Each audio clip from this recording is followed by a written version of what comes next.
$200 billion. More than the music and movie industry combined. I'm sure you've heard stuff like that about the video game industry for years now. It's huge, your grandma just reached platinum in League.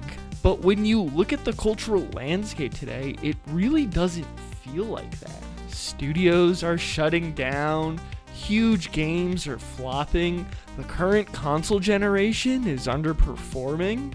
And if you ask anyone to name 10, even 20 movies, they can do it easily, but a lot of people would struggle to name 10 video games if they don't play games themselves. Actually, to prove this point, I asked my mom to name 10 games, and here's what she said. She said Mario Kart, Animal Crossing, Grand Theft Auto, Jackbox games, but she did clarify she doesn't know if those count as video games.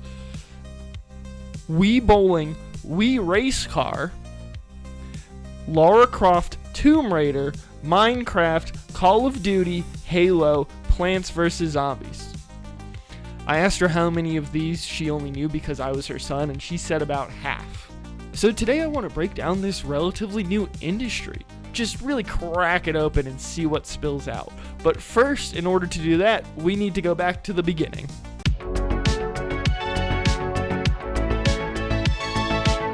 Imagine you're a kid in 1985 and the Nintendo Entertainment System had just released. Before that, the only home console that you knew about was the Atari 2600, and the video games for that looked like this.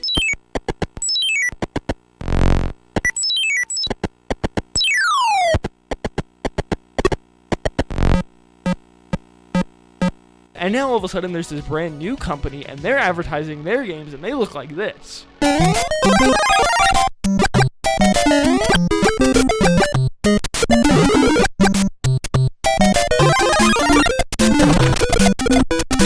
Sure, it may not be able to compete with what the arcades are doing down the street, but being able to play games like this in your home was a revelation. At this point in time, the gaming industry was worth about $14 billion, which was a 30% decrease from the year before, which was a 12% decrease from the year before that.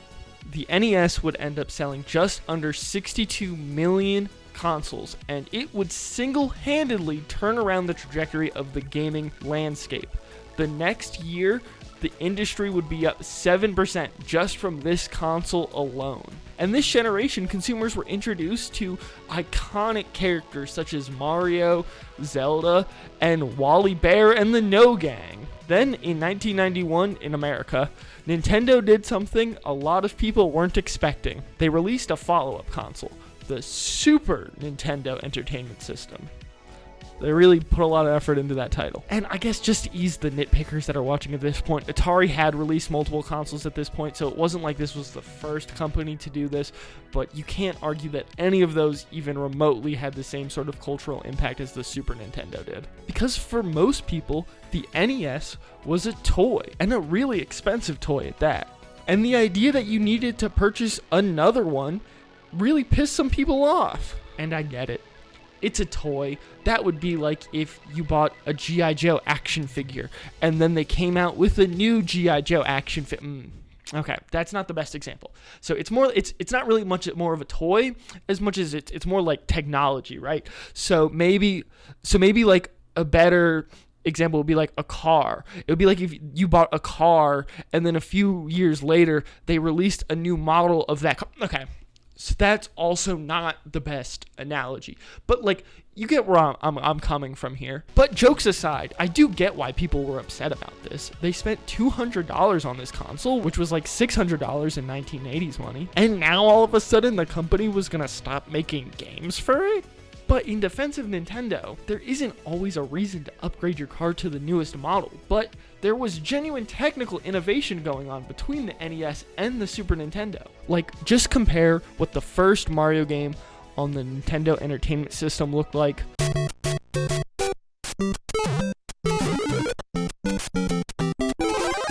versus the Super Nintendo Entertainment System.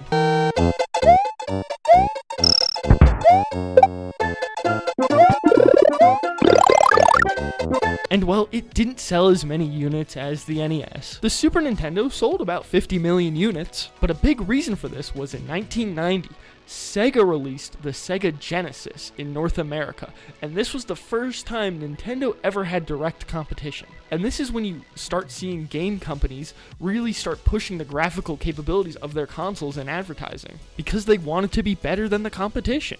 Also, this is a really funny true story. At the time, people didn't really understand how this technology worked, especially kids, so Sega marketing just made up this completely fictional term called blast processing. The Sega Genesis has blast processing. Super Nintendo doesn't. So what's blast processing do?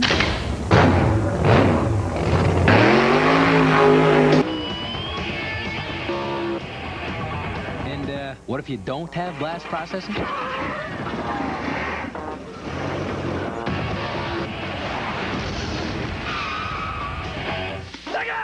It literally means nothing. It's not a real technical term. The marketing team just made it up just so they could say it's something that their console had that the Nintendo console didn't have, even though it had no actual impact on the console at all. And those dumbass 90s kids ate that shit up. And the Sega Genesis ended up selling 30 million units. And then in the 90s, this company came up to Nintendo and asked if they would be willing to partner with them so that this company could make CD players for their consoles.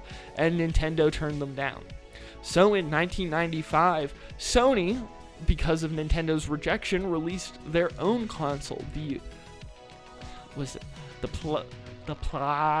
PlayStation. Yeah, I've never heard of it. But apparently it sold 102 million units, so go figure there. And the main reason for that? Look at the freaking graphics on this thing, bro. Shit is in 3D now, son. That's crazy. And at this point, with 3 console competitors, Nintendo, Sony, and Sega, that's right guys, the Dreamcast was there too, graphical fidelity and console power became more and more important to the consumer. And why was it so important? Well, that's because that's what the advertisers wanted you to think was important. And the target audience was mostly kids. And then in 2001, the competition ramped up even more when Microsoft introduced their own console, the Xbox. And you guys know this thing is powerful because The Rock made it. And look how strong he is! But with every following console generation, while the games kept looking better and better, the graphical leaps started to get smaller and smaller. Meanwhile, the consoles kept getting more and more expensive. And I realized that this is a little muddied by inflation, but I don't think when the consumers at the time saw that the follow-up console was $100 more than the previous one, they weren't like, well, that makes sense because inflation has gone up. And now we're at the point where you have to spend $800 on a new PlayStation where the graphical difference is barely noticeable. Like, look at these 2 footage examples. Can you really tell me which is the new PlayStation and which is the old one? Joke's on you, it's the exact same footage. And here's the thing, there probably is a noticeable difference when you play some big, massive AAA game like God of War Ragnarok or Spider-Man 2. But the thing is, most games aren't God of War Ragnarok or Spider-Man 2. Which brings me to my next point, because consoles are only the tip of the iceberg here.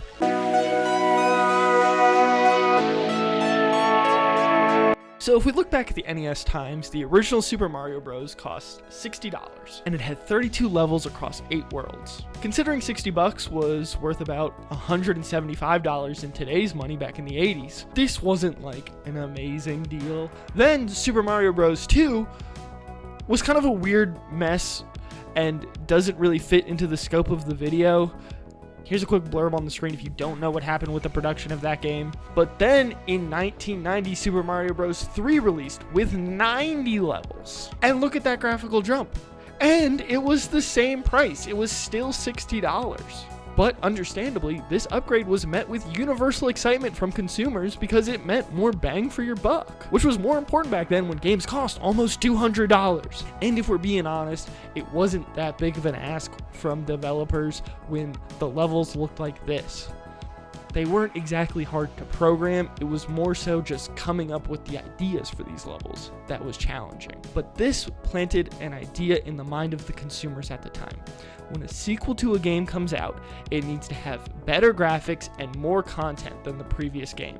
And this idea followed into the next installment, Super Mario World on the Super Nintendo, which had 96 levels. Plus, he's got a little cape on this time. Look how cute he is. So a precedent had been set, and everything was right in the world. Until, of course, technology did this super annoying thing and changed everything when games went 3D. Now, all of a sudden, each enemy and prop and level wasn't just a handful of pixel sprites.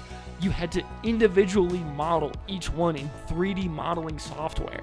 So the gaming industry had to have a bit of a reset. Where Super Mario World had 96 levels, Super Mario 64 had 15 stages. But they made up for it by having players complete objectives for multiple stars in each level for a total of 121 stars. Also, I feel like I need to point out Mario wasn't the only franchise going through these changes at this time, but it's been around since the start of the NES and everyone knows these games. Also, they handled the transition from 2D to 3D better than most. Why not just use my plane, the Tornado? Thanks, but you gotta check out my newest power supply. Ta-da! Whoa! A Chaos Emerald! And this was the big thing in gaming at the time. So every company just wanted to make whatever game was 2D before a 3D game now. But that's a lot easier said than done. Certain games just don't translate as well to 3D. Just look at modern Pokemon games if you want a recent example of this. The main appeal of these games are all the new Pokemon in each generation. And suddenly it becomes much harder to meet a yearly release when you have to actually model all of these freaks. And now modern Pokemon games look like this because they couldn't keep up. Yeah, that's right. This is the second scripted video in a row where I'm taking unnecessary shots at the Pokemon company for no reason. So here's the thing. Games are getting bigger and bigger. But here's the good news. 3D software is also getting more advanced and easier to use. So generally they were able to keep up with increasing in scale with each game. And honestly, that's just about how it went for decades. We started to get things like online multiplayer and stuff like that, but that's not a super big factor in what we're talking about here. And what happened next, I think, would be unfair and reductive to blame on one singular game. But for the sake of the video, I do think that this single game encompasses a big shift that happened in the industry and how the public perceived video games. Why did I move here?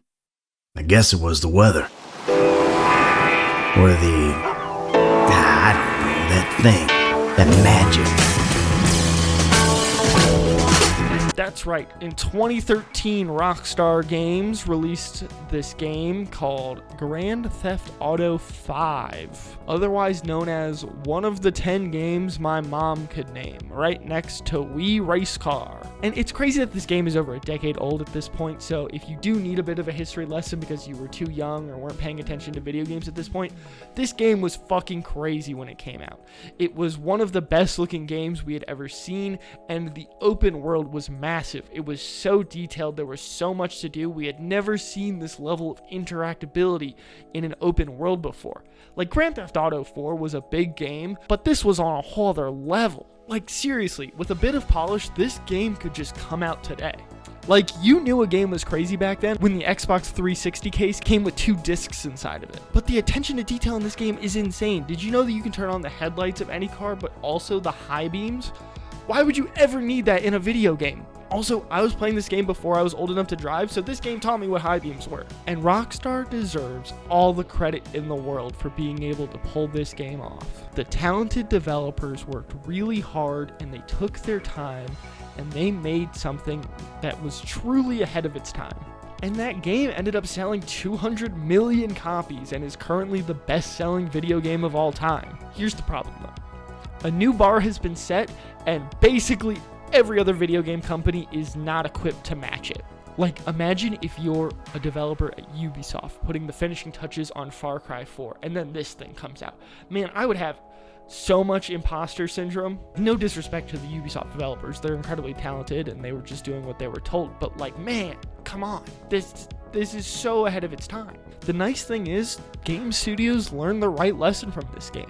They learned that you should take your time and not rush these games, and putting out something that's incredibly polished and love and passion has been poured into. A game that will be talked about for decades is much more important than a momentary stock bump. Oh, wait, sorry. It looks like I misread my script here. It actually says the lesson they took from this is every game needs to be open world now, even if it doesn't make sense. Okay, I guess that works too? So now this harmless marketing tactic from the 80s and 90s of making your sequel bigger and better has turned into this insatiable beast that developers are frantically trying to keep up with, because consumers don't care about your game unless it's the biggest game that's ever released. It doesn't matter if the game is filled with copy and paste missions, or if the open world is empty with nothing to do and only exists to make getting around much more tedious. Advertising a game as being fun or enjoyable is too nuanced and abstract of a concept for consumers. Instead, we need to talk about objective statistics, just like any good art form. It has to have at least 60 hours of gameplay, or it's a ripoff.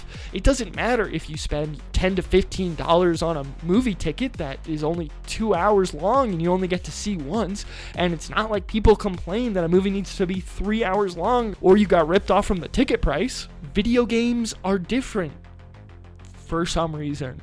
While I understand not wanting to waste your money, using objective measurements like this are just not a good way to process art. Also, the internet exists now, so who gives a fuck if the game is actually finished when it releases? Because games are getting bigger and bigger, which means they take longer and longer to develop, which means they're getting more and more expensive, which means that profit margins are thinner than they've ever been. So we need to make the game appeal to as many people as humanly possible. So forget things like a distinct art style. People only want games with hyper-realistic graphics. We know this because we've only ever sold those games to consumers, so they don't have other options.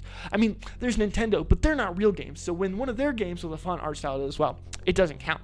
Also, the game can't have actual difficulty spikes, because if it needs to appeal to the widest demographic of people possible, it basically just needs to be able to play itself, because otherwise you risk alienating a consumer base that would play it otherwise. And hey, this game took us 8 years and $400 million to develop, so to ensure that it's a success, why don't we just combine a bunch of things that we know people already like into one package, so that way it guarantees success. It doesn't matter if there's already an established game that you can play for free that does basically what we want to do but better, and has a fun and distinct art style. Our game has better graphics. It's more realistic. This strategy is foolproof. Fuck! Wait, so if profit margins are so thin, how are video games making so much money? Wasn't that what started this whole video?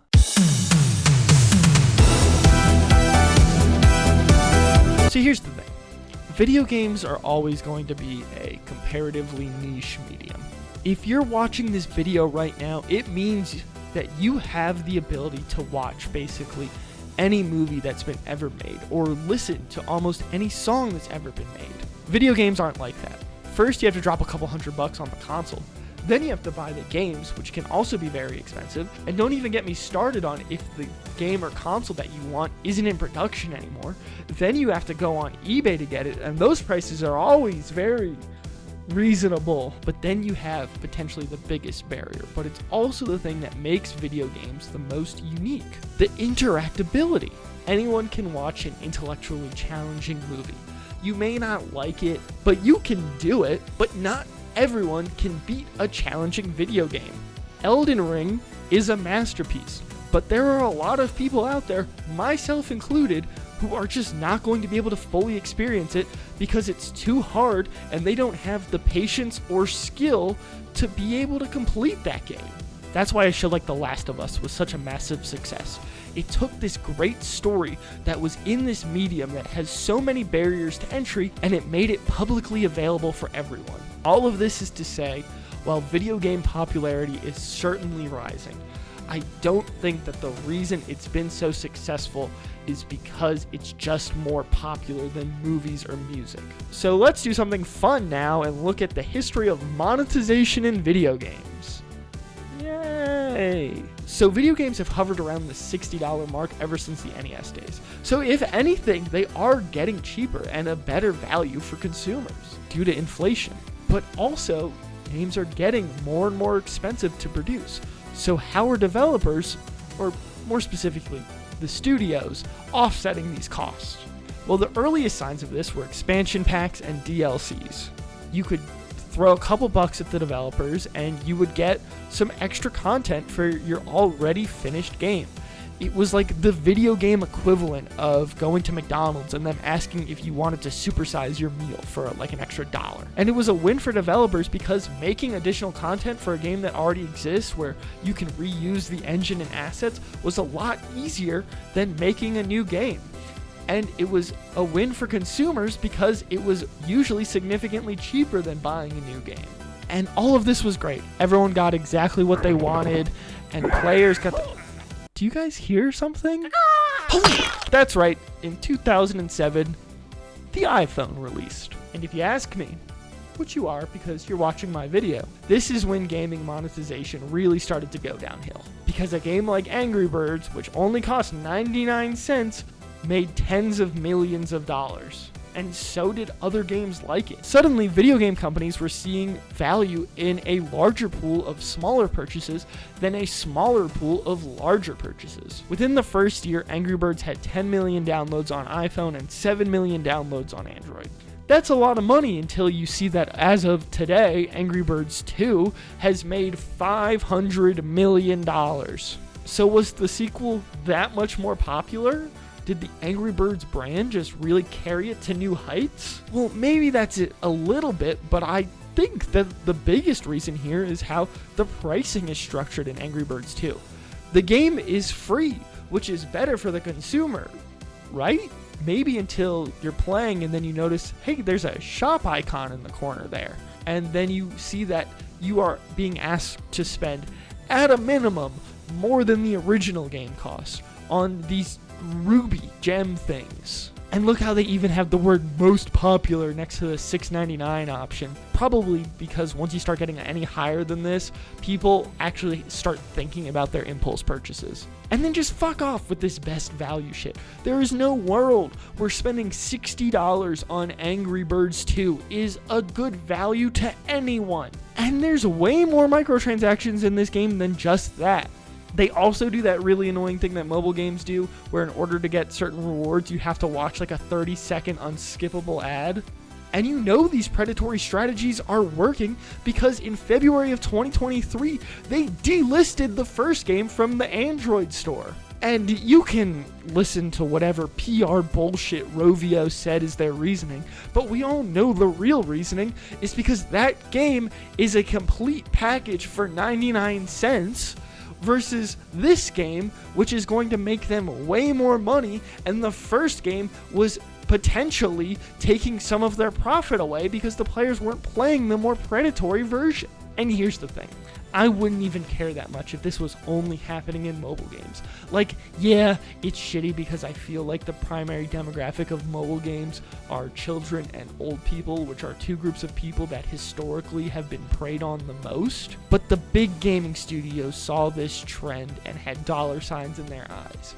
And I get it. Numbers like this are hard to ignore. You know that $200 billion in revenue that I talked about at the beginning of the video? What percentage of that revenue would you say comes from mobile game microtransactions?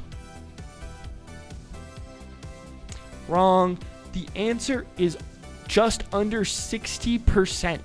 Over half of all of the gaming industry's revenue comes from mobile games.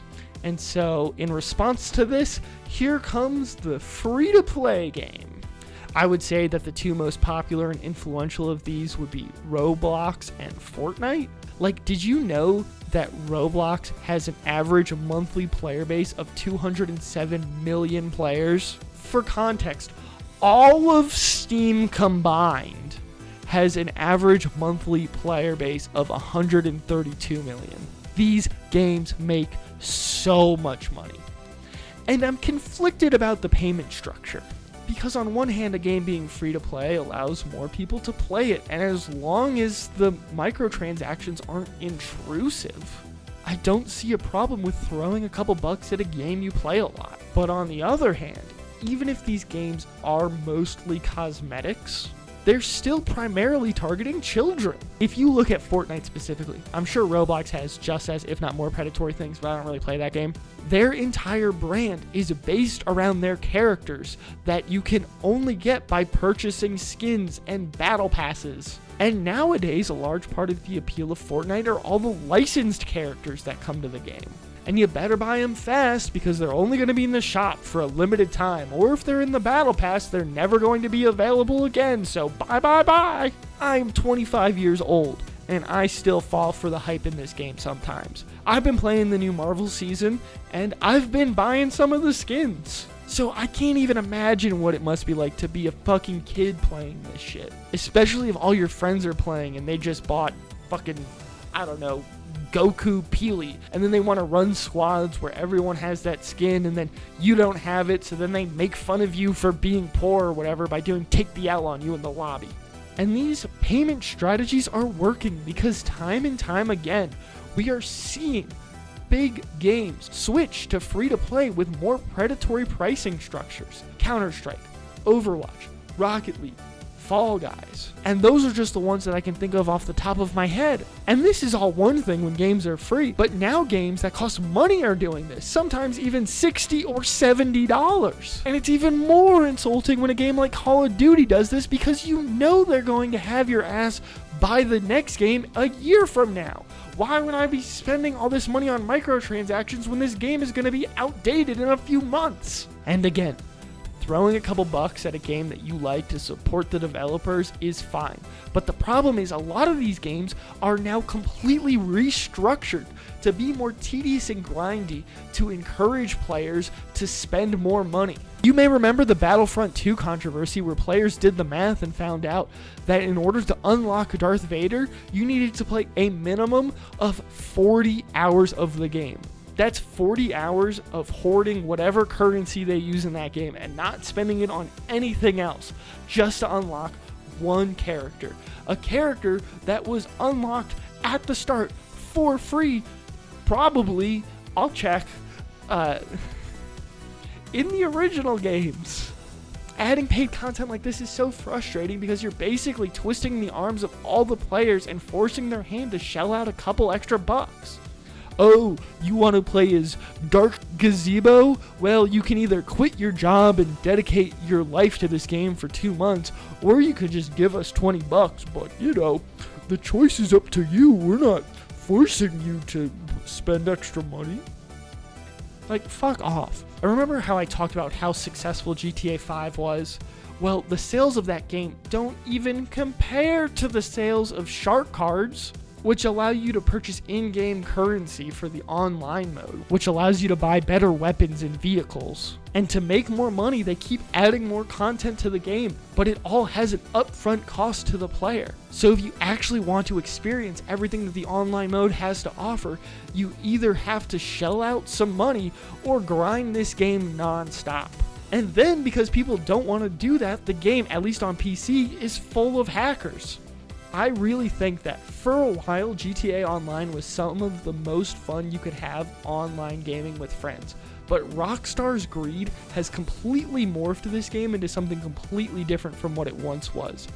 This game used to be hailed as the most realistic Grand Theft Auto yet, and now it's filled with Batmobiles and flying cars. Even the idea of DLC has been tainted. You may think, how could additional content be added to the game possibly be ruined by greed? But the problem is nowadays games are being released with less content than previous games, and then the DLC is introduced and it's basically just the rest of the game, not bonus stuff. And a lot of times companies will advertise their games as having free DLC, as if this is like some bonus and they're being generous to us. But in reality, what that means is we are getting some bare bones release, and then slowly the rest of the content is going to be drip fed to us over time, assuming that the game keeps its player base up and the company deems it profitable to keep updating it. But a lot of times that doesn't work because the player base drops off because there wasn't enough content out at launch, and then people got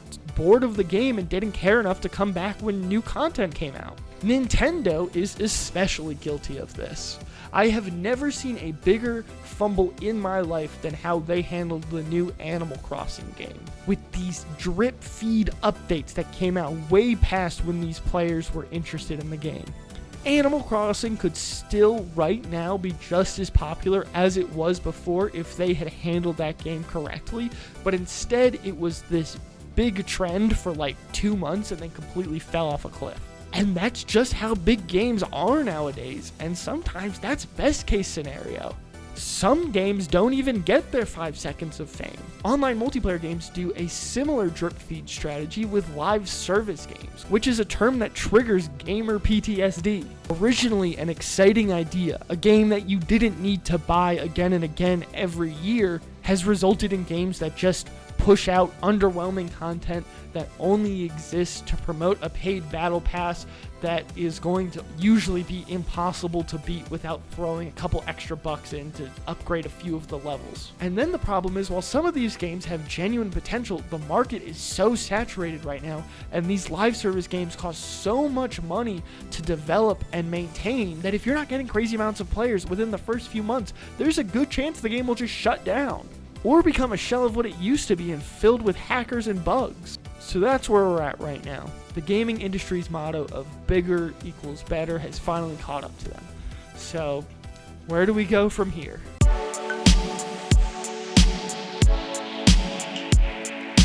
Well, maybe this is optimistic, but I think that the bubble is bursting and studios are finally starting to get the message here. Like, look at Sony. Concord was a $400 million failure. A game that felt less like an artistic endeavor and more like it was designed by a boardroom to appeal to the most amount of people humanly possible. And nobody cared. But if you look at a game like Astrobot, which is unique with fun gameplay ideas and an interesting art style, which had a budget well under $100 million, is turning into a moderate success. And that's not to say it's flying off the shelves like some of these big AAA games, but when you have a smaller budget like that, it doesn't need to be to make Sony money. A game can succeed without being the most popular thing in existence, as long as the scope and budget is kept reasonable. And if a game does end up becoming some big surprise cultural phenomenon, again, look at Animal Crossing, then all of a sudden, the studio has a new franchise on their hand. Assuming they don't fire the developers. It's almost like putting all your money into a few huge projects that are designed to appeal to the maximum amount of people possible is not always the way to make a ton of money. These are the wrong pictures. That's for another time.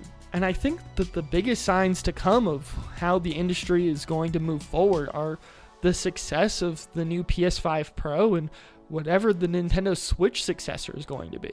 I'm writing this before it's announced, but if the Switch 2 costs half the price of the PS5 Pro and has hardware capabilities of something like a PS4, and then it outsells Sony, I think that's a hard message to ignore. And if the PS5 Pro completely flops, I really don't know what that means for the industry. I think Microsoft has basically accepted their fate that hardware sales are just not in the cards for them, and this is probably the last Xbox we're ever going to get, if I had to guess. So what's Sony gonna do? If smaller games do start making a comeback, it's gonna be a lot harder to start pushing that super shiny, expensive new console in a couple years, because the big AAA games that push graphics to a whole nother level are the things that sell a new console. Why would I spend $600 to get the latest and greatest hardware in a PS6 just to play Astrobot 2 when I know for a fact that a PS5 would run it just as well? Like it or not, I think a big indication of the future is probably going to be something like Game Pass. We are in a subscription era age, and if companies can't get you to buy their big shiny new console every couple of years for a couple $100, they're going to get that money out of you one way or another, even if it's in smaller monthly installments. Again, we're back to that idea of a bigger pool with smaller purchases. But I like to hope that the gaming industry will evolve in a way that makes room for the big AAA games and the smaller games. Because despite how it sounds, I love a lot of these big AAA genre-defining, technologically boundary-pushing games. But that doesn't mean that the smaller games aren't equally great. And I think the surge in popularity of indie games shows that I'm not the only one that thinks this. And hopefully developers figure this out soon. Also, I hope that they realize they will be nothing without their talented artists and developers. So cutting costs by laying off employees and replacing them with AI is just not going to work. People aren't going to buy games created by algorithms. Concord is the closest thing we've gotten yet to an AI-generated video game, and people completely rejected that. Video games are an art form, and art is made by talented artists with unique visions, and this industry will fail if studio executives fail to realize that. Either that or GTA 6 is going to come out and cost $100 and make all the money in the world, and then every other developer is going to flood the shelves with $100 AI-enhanced AAA slop. Either way,